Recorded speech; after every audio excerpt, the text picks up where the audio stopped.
Okay, welcome to Notes7.com. They call ourselves Notes7 Creative Engineering. And so what we try to do is look at principles that will aid you in being creative. And I'm going to explain some of the ways to get creative for yourself. Um, and one of the things is the reason Genesis 1:27 is posted is that's my favorite verse in the Bible. Uh, God created man in his image. In his image, he created male and female. Male and female, he created.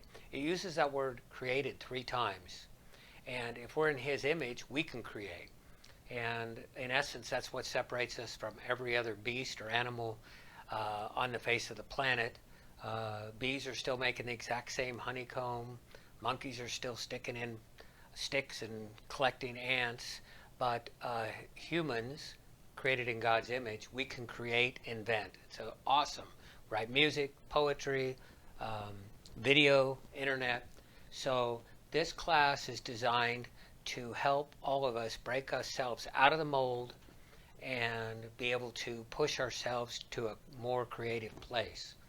Um, if you have any questions, comments, or things you'd like to see on the show, go ahead and email us, note7school@gmail.com, and we will answer your emails. Also, we ask a riddle at the beginning of every show, which I'm about to ask, and we never tell the answer on the show. You have to actually send in your answer.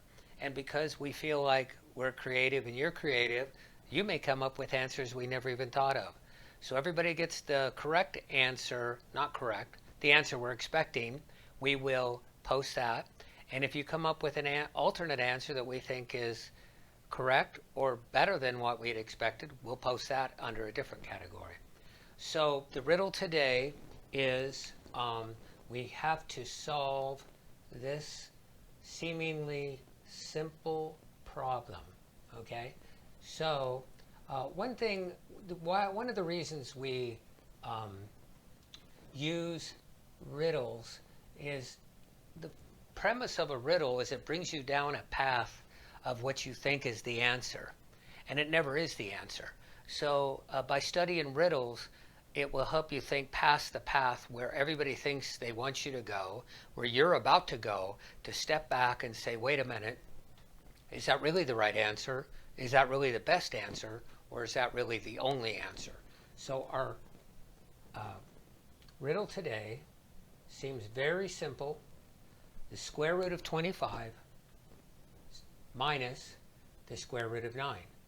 And what is the answer? That's the riddle. Now, the twist is that there is more than one answer. Okay? I'm not going to tell you how many answers there are. That's part of the riddle. So a lot of people would look at it. Some people don't know what a square root is. Most people here in this class know what a square root is. Very simple. If I didn't even pose it as a riddle, okay, you would swear there's one answer. That's why the riddle, and that's why we use it on this program, to show you that we need to be creative. Stand back. Don't look for just one answer. Look for multiple answers. Sometimes another answer may lead you a different direction. When you're inventing something, which I love to invent, and I hope you guys like to invent, and you're seeking for a patent, don't look around at what other people are doing. Focus on your thing. Once you start looking at somebody that's doing something similar, you'll head down that path. Don't tell people about the idea right away. Everybody will say, oh, I've already heard that, that's already done. About 80% of the time, that's not even true because they're not understanding. When you come up with a revolutionary idea, if there's 8 billion people on the planet, they're thinking, surely somebody's already done it. I've heard of something like that. That's almost never true. They're in their mind, they're just piecing a few puzzles together. I've already heard of a camera. I've already heard of, but that is not what you're proposing. So keep going, keep pushing the limits. Don't do outside research. Keep your mind creative. Even you going out and starting looking at stuff on the internet is going to be pulled the direction of something that's already done. So that's sort of my challenge for today. So that's our riddle for the day. It's super simple. Square root of 25 minus square root of 9 equals. And I've asked many math professors, and nothing against them, they come up with one answer only, and that's it. And it's only because they have not taught themselves to be creative. When you tell them the answer, they laugh, and of course they know that there are more than one answer, but they are so, like all of us, led down a path of least resistance. That's the answer, that's the end of it. Okay, so now we're going to get on with our lesson. We're going to, in each class, do a sort of a scientific, it can be math equations, it can be physics, it can be science, it can even be biblical stuff. And so we will be looking each day at things that seem simple, and they are, but how to use them in real life. So this is all real life application. So we all know a circle and a sphere. Circle is just a flat area of something, in this case a circle. A sphere is a real ball. The earth is a sphere. And so we're really familiar, everybody's familiar with pi r squared, okay? And that equals area, okay? So everybody's familiar with that. I'm going to teach you a different formula today that's not that, that's way more applicable to use in real life situation. So we'll start with that. We will also get to volume of not a circle now, this is a circle. A sphere is 4/3 pi r cube, okay? So anything that's area typically is a square. So you have the square feet of a house, that's an area. Anything that's volume is a cube, okay? So whenever you take feet cubed, that's a volume. So the volume of the water in your swimming pool. So volume is a tangible, physical, liquid or solid.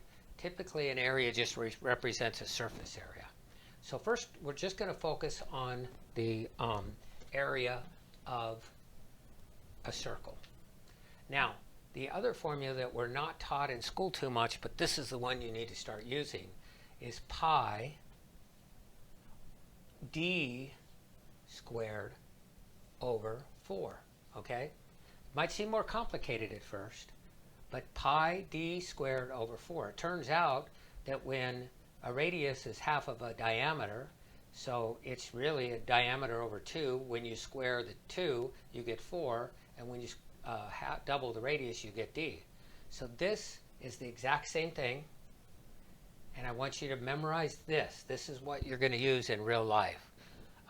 We won't even talk about the sphere volume for now because this is so fun. So, real life applications.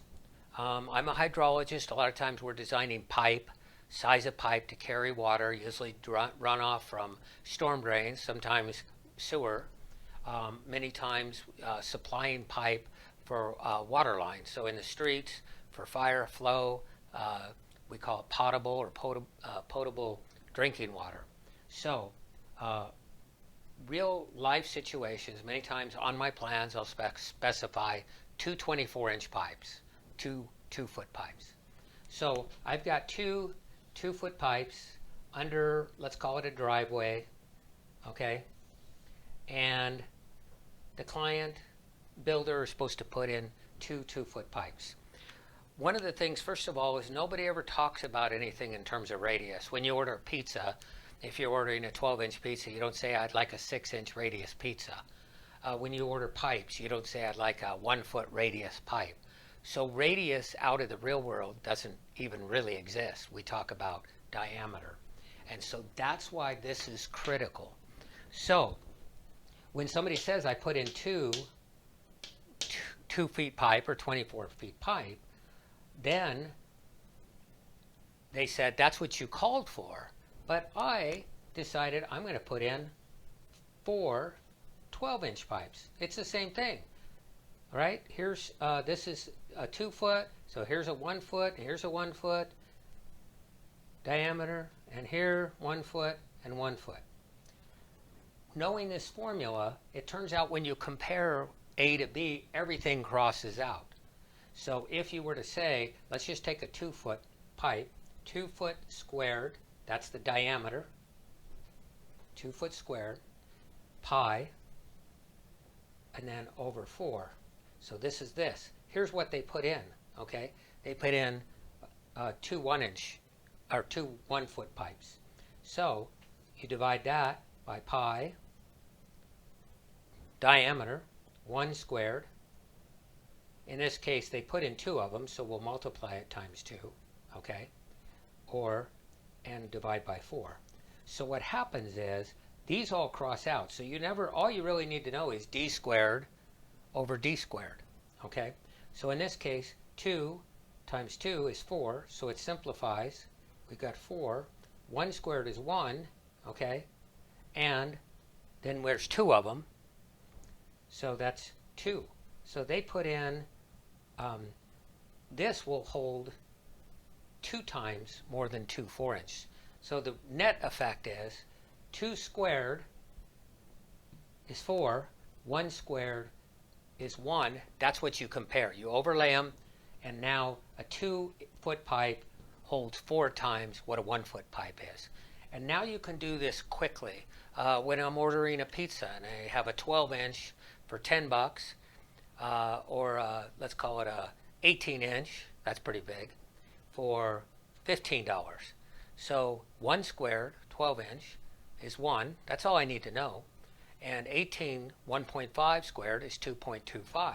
So I quickly take the 12-inch pizza, 1 foot, the 18-inch pizza, 1.5 feet. 1.5 feet is 2.25. 1 foot, diameter 1. All the diameter, pi, everything crosses out. I quickly know that this is 225% larger pizza than that for $5 more, 50% more. So you always get the large pizza anyway. That's the end. But this helps justify it. So you can quickly take the diameter of this squared, the diameter of this squared, put one over the top of the other, and figure out the deficiency, whether they're equal or which is greater. So that is the rule of area. And please start thinking in terms of diameter. R is not even a real thing in the real world. Everything's measured in the diameter of a pipe. PVC, 1-inch, 2-inch, 4-inch, sewer pipe, 8-inch, 10-inch, 12-inch. We're going to go with that. That, I think, is enough of that class with that. Now, the crazy thing is volume. You thought that whole thing with diameter squared is bad? Wait until we hit the volume. So I won't go into the whole formula for everything, but basically you've got the volume, which is based on 4/3, okay, pi r cube, okay? So there's another formula, I'm not going to get to it, but it ends up being d cube, okay? And then everything else crosses out. So I'm, again, to make this class short, when we compare volumes, you can just take d cube. Because once again, nobody's saying my radius of my sphere is 1 inch when you have a 2-inch ball. You're saying I have a 2-inch ball, a 1-inch golf ball. We talk in terms of diameter. So the same thing, forget the whole formula before and after. For comparison's sake, I have the volume of a 1-inch diameter ball and a volume of a 2-inch diameter ball. That's what I want to compare. So how that applies if you were in manufacturing and you wanted to know, instead of making 1-inch balls, how much more material do we need to make 2-inch diameter balls? Okay, that could be a fair thing. So then we know how much to charge, how much rubber to order. So it turns out 1-inch diameter ball cube, 1 times 1 times 1 equals 1. Okay, 1 cubic inch. Okay, inch to the 3rd. I love units, always carry units. That helps solve most of your problems. Now we have d3 of a 2-inch. So now we have 2-inch cube. So guys, what's 2 times 2 times 2? 2 times 2 is 4, times 2 is 8. Very simple, right? But who would have guessed in a million years that a 2-inch rubber ball takes 8 times more material? I'm going to tell you, I had a 2 Christmases ago, I was going to make meatballs for this potluck dinner I was going to, and I thought I was going to be really fancy. And I had about 2 pounds of meat, hamburger meat, and I was going to make meatballs. And I said, well, why would I want to make 1-inch meatballs? I'm going to make 2-inch. Everybody loves 2-inch more. Well, luckily, I quickly put this in my formula, and I had about enough meatballs, meat to make 24 1-inch meatballs. Well, I threw this in my mind, and I thought, wait a minute. 24-inch, 1-inch diameter meatballs, if I make them in 2-inch, it's going to only yield, divide that by 8, it's going to give me 3 meatballs. So literally, 24 1-inch meatballs fit into 3 2-inch diameter meatballs. I know it's hard to believe, that's why it's fun, that's why it's science. When we get into the volume of spheres, and you can only imagine when you get into the sun versus the earth, you may at first think, well, we're not going to do sun versus earth, but if this diameter is 10 of something, 10 miles, 10 inches, 10 feet, and this is 1 of something, okay, so this thing is 10 times bigger diameter. Well, 1 times 1 times 1, that stays 1 cubic, whatever it is. Let's say it's cubic miles, okay? Now, 10 times 10 times 10, that's 100, okay? That's 1,000, okay? This one equals 1,000 cubic miles. This isn't 10 times larger. This is 1,000 times larger. So when you get to the size of the sun, you respect it more because it's to the cube root. They may say it's this big in diameter and this big in diameter. That doesn't tell the whole story. In this case, oh, this is 10 times bigger. No, the diameter is 10 times bigger. It's 1,000 times bigger. 10 times 10, 100, times another 10, 1,000. And so I'm trying to use simple, dumb this down. And when I say dumb it down, so that we can quickly calculate things, because I love to dumb things down, so we just say, doesn't matter the units, 1 times 1 times 1, feet, inches, miles, 1 times 1 times 1, or 10 times 10 times 10. That's just a comparison, okay? So that's the lesson for today. And I usually give the application at the end, but when it comes to pizzas, I had to jump ahead a little bit and tell you how to order a pizza. And for manufacturing purposes, this is fantastic. It's the same thing. For some reason people are blown away when you do a sphere. But if you do a cube, it's the same thing. A cube being basically what we would think is a box. And if you've got 1 times 1, 1 width, 1 height, 1 depth, somehow we're not amazed. But it's the same principle. I didn't draw it bigger. I should have, just for comparison's sake. If this is 2 by 2 by 2, everybody knows how to calculate a box. 1 times 1 times 1. This is 1. Let's say these are feet. 1 cubic foot. Okay. 1 times 1 times 1. 1 times cubic foot. Ft to the third. 2 times 2 times 2. That's easy. That's 8 feet cubed. Same thing. 1-inch box. 2-inch box, 1-foot box, 2-foot box. This holds 8 times more. And so for some reason in our minds we can rectify a cube because we understand a box and it's simple math. But it's the same principle whether it's a sphere or a box, because volume is a cube, which is a cube, foot cube, meters cube, area is a square. So exponentially, this goes up much quicker. Okay, it's a lesson for today. Again, if you can answer the riddle or have any questions or don't like what we're doing, tell us that too. We'll change something maybe for you. Notes7, gmail.com. If you want to check out our website, notes7.com, all our lessons. This is only the second lesson, are posted. And we hope you enjoy the show. And see you again next time. Thanks.